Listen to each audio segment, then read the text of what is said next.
Welcome to Battle Brew. I'm your host, Austin Frankenberger, and today is with me, Jeremy Francois. So Francois, Yep. pleasure having you on, buddy. Thanks, man. Thanks for inviting me, man. Appreciate it. You kind of came. You're probably going to be one of the few people that come on here. I'm hoping we get more that are in this situation, but Okay. I know you went from Marines to Army now. What was kind of like that transition like for you? The transition, it was definitely, I don't want to say difficult, which is definitely new, and an adjustment period for me. So, because I mean, people hear a lot of things, a lot of stories about the Marine Corps, right? The differences, everybody has their viewpoints on the different branches, right? So, and especially everybody talks about the intensity of the Marine Corps. Marine Corps, I say they're crazy to do different things. I've kind of always had my opinion about the differences of the branches. I would definitely always say the Army is probably the closest to the Marine Corps, right? Yeah. So, and I've told a lot of people this honestly. And I like getting out, saying it to people. The thing about it, like the branches in the military, between the Marine Corps and the Army, I said it's more like a mindset thing. So, I definitely believe, like, I've met hundreds, thousands of people in the Army. I said, listen, you could have easily been a Marine. This is the mindset thing. It's just the way they put you mentally when you were going through training. That's all it really was. Yeah. So, but especially the fact that I already was in the Marine Corps, and I was in the Marine Corps for 14 years. So I had a lot of experience, right? A lot of time, obviously. So as far as being the military manner of things was, it's hard to lose 14 years, right? So I knew coming in, I was like, hey, this is still the military. That was one of the big things I told myself, like, still the military. So just act in a military manner, right? So, and definitely verbiage was different, right? Lingo, it was definitely an adjustment period. A lot of times, honestly, like, soldiers, they're saying things and I'm just staring at people, right? Because it's different. So, I mean, that's fine. That's fine. And I open my mouth when I say, hey, I don't understand what that is, right? I have to say, I don't understand what that is. And then, kind of weird, but they understand also because I'm coming into the Army as an E6, right? So the Army determined I did enough work in the Marine Corps to let me keep that rank, right? So, and they're looking at me, so they're like, why don't you know this stuff? But, I explain to them, then, everybody understands, and they take their time with me. They slow down for me to bring me up, let me get up to speed. And they kind of help out because they know. Right. So, so that's good. And, and other individuals, the fact that they know the history of the Marine Corps, they know, hey, Marine Corps is this, Marine Corps is that. And they stand like, okay, they say, hey, you'll be fine, you'll be good to go. So, and they already know, they expect, like, hey, this guy, he must have a certain amount of qualities that will be good for the Army, and he's fine, he should be good. Like, they're not really worried. They're not, ready to, like, take my head off because I don't know something.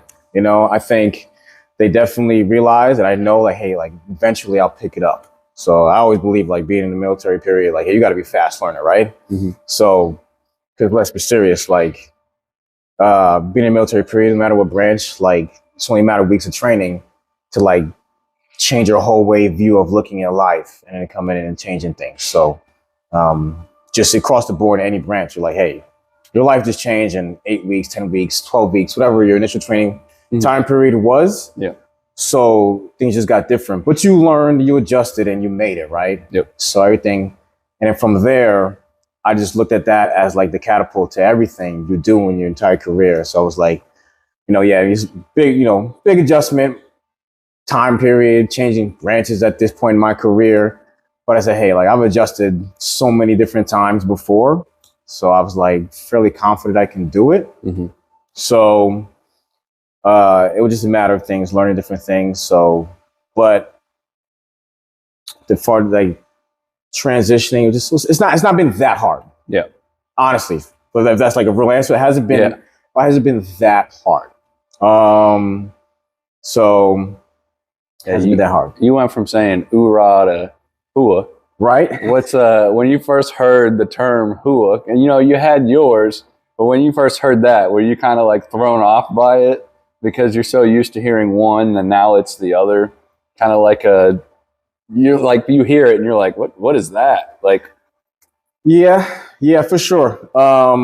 You know, it's crazy. I know like all the branches, all our that term, ours Marine Corps is "oorah," and in the Army is "hua." You know, our motivational slang. You know, everybody's actually really close together. yeah, Period. So it's like, you know, it was. I guess maybe it took a while for me, a couple weeks for me to start saying it. yeah. And I'll admit, like, definitely my first week or two, I was literally just saying rah, rah to like sergeant majors and first sergeants. So, and I mean, maybe it just sounded appropriate to them. Like they kept it going, but I was like, man, I literally, and then sometimes I was saying, like, my bad, sorry. I forgot where I am now. So some of it was instinctual, but I'm starting to pick it up for sure. So Yeah, and you know, I was wondering because you're the first, you know, you were in the Marines, so that you're going to be the first one that we have of that. Even though you're transitioning, you still are a Marine, and that's where you started. My question to you is, what was it like when you first got into the military and you went through boot camp and kind of figuring out all the ins and outs of that? Because we're going to have like a lot of different branches come on here and explain, you know, how when they went through and if there's any, you know, advice for when you're starting up, kind of that mindset to be in. I will say, definitely, I like to think your age can be a factor, right? Mm-hmm. Definitely a lot of us come in at the age between 17, 18, 19. I would call it the early ages, right after high school, maybe a year right after you do like 1 year of college. You know, you're still probably right in the same time period, you know? Mm-hmm. For me, I went in at 18 years old right after high school. So going in, definitely, like I said before, it was like a total change of my life. I will say I couldn't know what to expect. I definitely was one of the ones that was watching tons of videos online leading up until the time I left. And I'm not going to say it did not prepare me, but you couldn't simulate anything to go to Marine Corps boot camp. Yeah. Like you just could not. It was no matter amount of workouts, PTs you did. Because once you get there, it's a completely different environment. It is a complete shock to your system, you know, like how your life was up until when you left. We'll say me personally, I like to think my parents raising me. Mm-hmm. So I already had some form of discipline within myself, right? Yeah. So, because when you get to the military, especially going initial training boot camp, it's a lot of like, you need to be very attentive and be listening because they're giving out instructions fast. You know, every instruction is very important, and you are expected to do it to a T. Yep. Right. So that part, you know, it wasn't that hard for me to understand. So after that, it was really just learning. And it, like I said, the Marine Corps, definitely the intensity level was up there. Mm-hmm. So, and then honestly, nobody's perfect. So there's things, no matter what, how you listen, you're going to mess things up. Mm-hmm. Right? You're definitely going to do wrong things. So sometimes it just takes practice and they keep going at it. So, but in initial training, they definitely give you the time to do that. So it's, you know, the drill instructors, it was their job to train you, right? So, and they understood that. They all understood that. You know, they've been through the correct training, the way to teach you to properly get you to where you need to be. It was, but definitely, at least my first few weeks was maybe probably the hardest because you're changing so rapidly also, right? So everything's just fast paced. Everything's fast paced. Literally everything was fast paced. So, and like I said before, it was literally just getting into mindset of what you need of the pace, right? Mm-hmm. So, excuse me, just the mindset and the pace of things changing. So And I always like to tell people, like, even when I was after graduating, when I became a leader, I told all my Marines, like, listen, your greatest ability is your ability to learn and to adapt, right? So, because I said, like, listen, the fact that you're here standing in front of me, that you did it in boot camp, to some form, right? You did it, or else you'd be out of there. Trust me. Like, I've seen plenty of people not make it, right? And you know, they call it failure to adapt. Like, you know, obviously, if you can't hack, you can't make it. Like, you'll be out of there. You'll be out of failure to adapt. It's a real thing, you know. So, but those are the millions of individuals that made it and that were able to do it. I mean, hats off to them and all of us, right? So, because not everybody can do this gig. That's just the plain truth of it, right? Not everybody can do this gig. So, but going in initially, like, it was, like I said, it was tense. But I will say, once you're grooving and you're in there and you're disciplined, you know, that's probably one of the main things, discipline, like attentive listening, you were going to be fine. Pretty much. You know, it's not that it became easier, but you became accustomed, you became accustomed to the level of intensity of how everything was. Like, you understood after a while, you understood the schedule. You know what's coming next. You prepare for certain things, you know. I remember in Marine Corps boot camp, like, at that time, you couldn't have a watch. You could never know what time it was. It's like a casino. It's like you're stuck in there. Nothing but circles everywhere. Right. So that part is kind of crazy, right? You never knew what time it was. But after a while, you understood what time it was because you knew what time you went to morning chow, lunch chow, and evening chow. So you knew what part of the day you were at, right? You knew it was on the schedule, so you knew where you were. So I'll admit, for me at least, that was relieving. You know, you know when the day was going to end, right? So, and then despite what anybody thinks, listen, they put you to sleep. You get your 8 hours of boot camp. They say they put you to sleep. Good night. Good night. So, you know, you stand there, you know, like, you make sure you hydrate, get online, drink your water, get in the rack, go to sleep, and then be quiet, you know? But yeah, as far as that goes, it was just a matter of, like, who you are, like, listening. Like, hey, or more matter of, hey, do you want to be there or not? You know, if you want to be there or not, and you're going to listen, you're going to conform, you know, you're going to get with the program. So when you went to after boot camp, whenever you went to your first unit, was it kind of like, what was the experience like going from, you know, that high intensity, you know, training 24/7 to kind of more of like that, we train, you know, we're still training, but not as frequently, and kind of getting into the skill of everything? My first unit, right. I came out of boot camp 2010. It was, I'll say this, it was good, also relieving. Like, the intensity of boot camp wasn't going to continue, right? For the rest of your career, you know? So I would just say that's questions people ask and people think, right? Like, that's what happens forever. So that's not the case. But it was good. I did like, obviously you got more time to breathe, to understand things. More processing time. It was more processing time. It was good. My first unit was Okinawa, Japan. How was that? It was great. I will never say a bad thing about Okinawa, Japan. I loved it. Because obviously, like, first unit is kind of crazy. Like, you're going to overseas, right? I was a 19-year-old kid overseas. I promise you, the year before, I could never imagine myself being in another country for so long, working, doing things. It was great. It was great, honestly. I met a lot of good leaders. You know, you got to see people. It was good to see, like, the change. Like, drill instructors weren't in front of you. It was just actual individuals. You know, you realize, hey, everybody is a human being here, you know?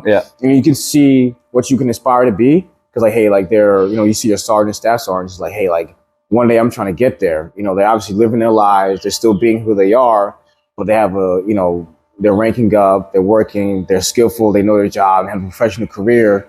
And then like now you're really seeing like, hey, what you saw in the brochures and videos, you know, like, hey, this is it, this is the life, this is what it's, you know, what it can be.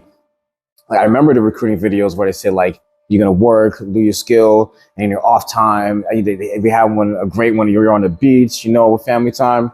And Okinawa, Japan, definitely the sightseeing, it was a beautiful place. Beautiful place. On our off time, we're always out there, going to the beach, seeing the amusement parks, the sushi ground, their food. Japanese food is amazing. What was your favorite food from there, do you think? My favorite food? It probably had to be one of our it was like a chicken gudon bowl from like one of the little Japanese restaurants we used to get. They had different types, but it was amazing. Like it was great. It was like a chicken gudon. Yeah. So actually what it is today, it was like 15 years ago. But I remember it was like rice and chicken and some cheese, I think something like that. Yeah. We see it all the time. The food is great. Yeah. Amazing. So, you know, going from Marines to Army now, and kind of, you know, that whole transition. And then, you know, obviously you look at the size of you, you're in the gym all the time.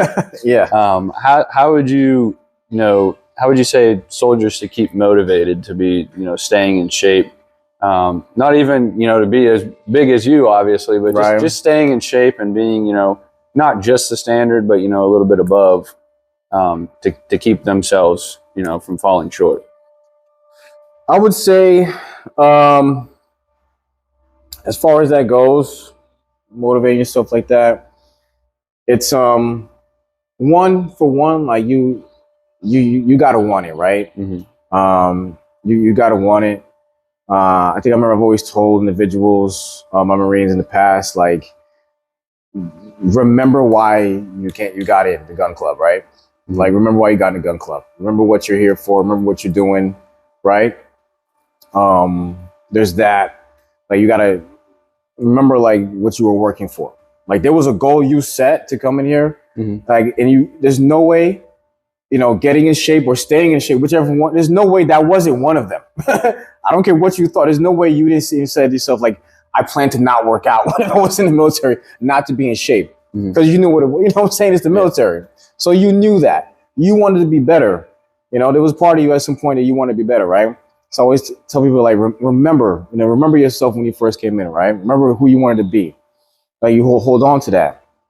And another part, it's like, think about it, like obviously in the military, we have set times to get up, you know, go PT, go do physical training, right? Mm-hmm. I mean, yeah, there's not a lot of jobs out there that they will schedule time for you to work out. And think about it, you're getting paid to stay in shape. Yeah. I like to think about it that way. You're getting paid to stay in shape, right? Yep. You're getting paid to stay in shape. So, and then, you know, it's either their standard, highway standard, this is part of your requirements. So, and then, yeah, you got to hold yourself to a higher standard. You are in the military, right? You're the fighting force to face that America sees. So, and I always say, like, you got to think about it. Like, what would your other self, your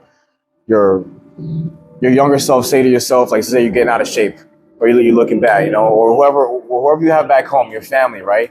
You know, like, don't tell me you don't have family back home. Somebody, some loved one that's looking at you and it, like, expects you to be, you know, a certain way, right? Mm-hmm. Like, there's no, I'm promising, I'm telling you, anybody who's got a loved one home, mom, dad, brother, sister, like, they are telling, like, hey, my brother, my father, whoever is in the military, right? Like, they're a soldier, they're this, they're that. And I'm telling you, they're telling them, right? And what are you gonna show them? Like, roll up with a fat belly and like, look, are you sure? Are you sure your dad's a soldier? Yeah. Like, look at this guy. You know what I'm saying? like don't be that person. Mm-hmm. So, and then especially like the older individuals. So, and I would tell, like, me, like, I'm 34, right? So, and me, like, I take joy and pleasure of, like, I'll beat the younger cats in, like, runs, like different PT physical training events. I take pleasure in being stronger or faster than them, you know? Mm-hmm. So it's, different type of motivation for myself. So in that part, you got to find whatever motivates you, you know? Yeah. So at the end of the day, nobody's really going to can force you to do anything, right? So, and that's on you. You always got to look at yourself. Mm-hmm. That's what I always think about. You always got to look at yourself. At the end of the day, people can say this, say that, counselings, whatever. Hey, if you're not in standards, they will eventually process you out. But then, is that how you want to go out? Like, is that a reason for to go out? Like, that's on you. Like, nobody's really coming to help you. I know it's old cliche saying, like it's you, the big dog. Yeah. Like it's on you, and you guys just got to take some pride in yourself, really. Yeah. So. And how long has that been? Was there a certain point in your military career, even before, or was it, at what point did you start really hammering down going to the gym? The gym? Yeah. I will say I definitely always went to the gym. Yeah. I definitely will always say that because even in high school, like I was lifting and stuff like that. I would definitely say I was always going to the gym. I probably just me personally. I just always like working out. Yeah. So as a personal thing, like me, I just definitely wanted to be lift weights. I want to be strong. Yeah. So me, I just as an individual, I as a man, between that and actually being a guy in the military, I wanted to be strong. I wanted to look the part, and I wanted to look good in uniform. Yeah. So that's also the thing. Like I do not like looking like hot garbage in uniform. That's another thing. Like, hey, when people see me, like they gotta be like, hey, that guy knows what he's doing. You know what I'm saying? That guy knows what he's doing. So, me personally, I mean, other people have different motivations, but it is what it is for me. So, speaking of like the motivation aspect and different things like that, and kind of how you view things and what are the steps to start and you go through the finish line to do whatever you're doing. What would you say to people that are thinking of changing branches, and they don't know either one where to start or two they don't know which one to choose? What would be your way of kind of navigating that? Changing branches? Yeah. And then following through? And kind of like, where should they start? Right. And which should kind of help being like the determining factors of which one you choose. Okay.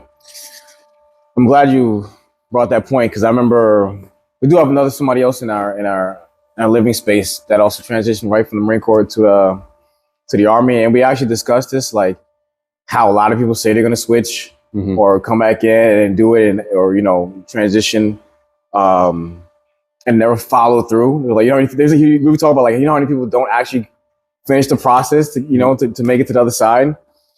I will say it's, for one, it could be different factors. It could be like job wise, right? So I know for sure, definitely a lot of people it considers like what the job type, what they intended to do. Because you probably don't always get your choice coming in the military, right?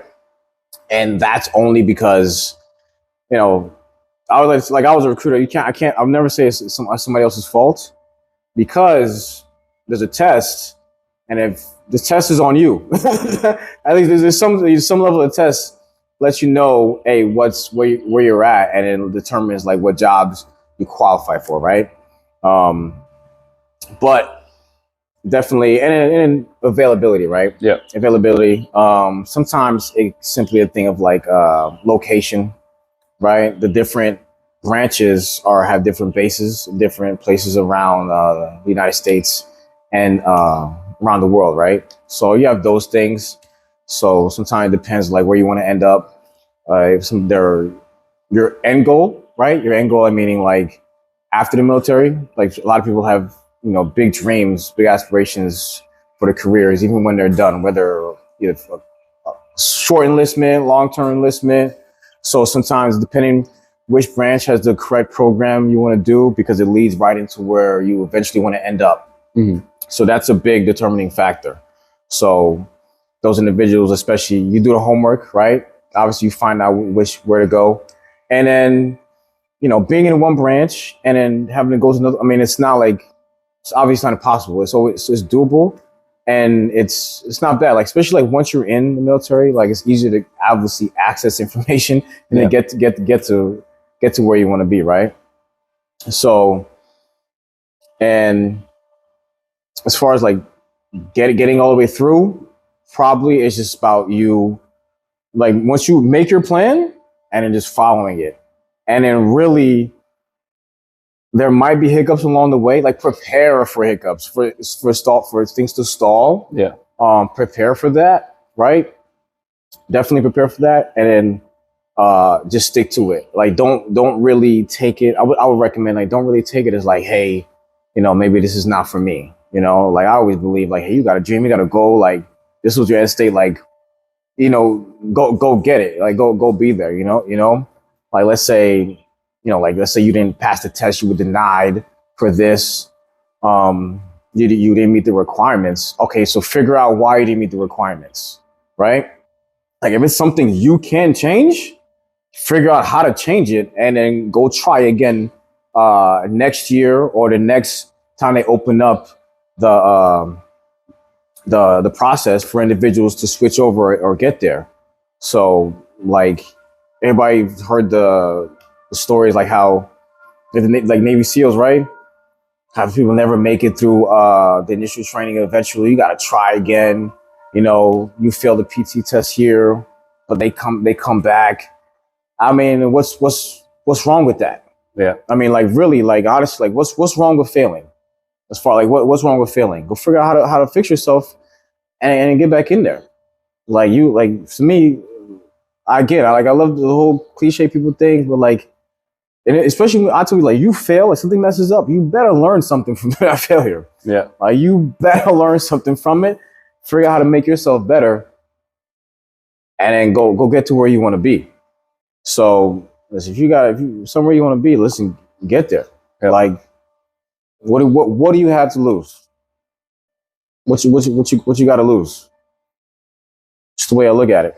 Yeah, I feel like a lot of people, you know, get discouraged at some point, and they, you know, they're trying to figure out how to learn from their mistakes. And it's kind of just making sure that if you have to take a step back, that you know, just continue forward. Even if you know you have to take some time to kind of figure it out and then come back stronger and do it. As long as you're attempting it, that's all that matters. Like as long as you continue to attempt until you finally succeed. Because I know a lot of people just want to quit when it gets too hard. Yeah. Because either one, they feel like they can't do it, or two, they don't know how to do it. And instead of pushing themselves harder or learning how to do it, they just give up. Right. And I feel like that's a bad habit that, you know, quite a few people have. And I think it's just because they've never seen that, or they don't have somebody giving them that guidance, you know. I feel, you know, as you being an E6, like it's very beneficial for, you know, you speaking about this, and when you have, you know, your soldiers and everything, you can kind of put that on them so they learn, you know, not to give up and to keep pushing themselves. I feel like that's a big thing that a lot of people need. 100%. I couldn't agree more. I couldn't agree more. Like I love that aspect of like keep going after it, like continue to go. I mean, like that's definitely like a big thing I learned early on, being in the Marine Corps, being in the military.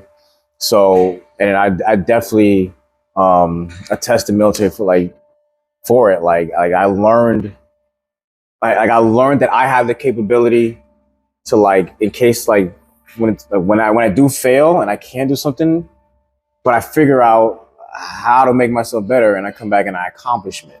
Accomplish it, right? So, I mean, there were events, physical events. I mean, I failed in boot camp. There's like I didn't do it the first time. I think I specifically remember, you know, there's a physical thing, but I think that we had at the end of the conflict, the O course, The obstacle course is a rope. I didn't get up the rope the first time. I did not. Call it lack of strength, lack of technique, whatever it was. I didn't get up there. I remember that. And I beat myself up a little bit about it. But guess what? I told myself, I figured out like what was wrong. I paid attention to the skill next time. I got up there. I was sort of training my back more, doing more pull-ups. I was like, the next time I'm getting up that rope. And I got up there the next time. I was like, I'll be damned. So, and like I said, like definitely in the military, like I learned that aspect. I learned that. Like, I was like, hey, like the idea, the fact that the thing, like, hey, to keep going. Yeah. Like the drive to like, hey, damn, I didn't make it this time. Next time I'm going. Yeah. Like next time I'm going. So like, and then like that, like I use it like in every aspect, every day, everything I do, right? So and then like we saying, like as far as the younger soldiers, like to like motivate them to guide them to understand that, because I tell them like, listen, like I'm nothing special. Like, listen, I promise you, like I'm nothing special. I'm not that different from you, right? I have no outstanding skill that I had. Guess what I did? I just put in hard work, right? And when I failed something, I just put in hard work to figure out how to do it.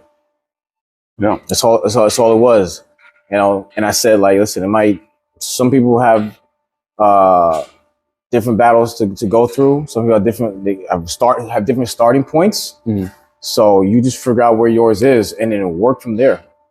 Yeah. Yeah, I feel like that's what it is. And I appreciate you coming on, and until we do this again.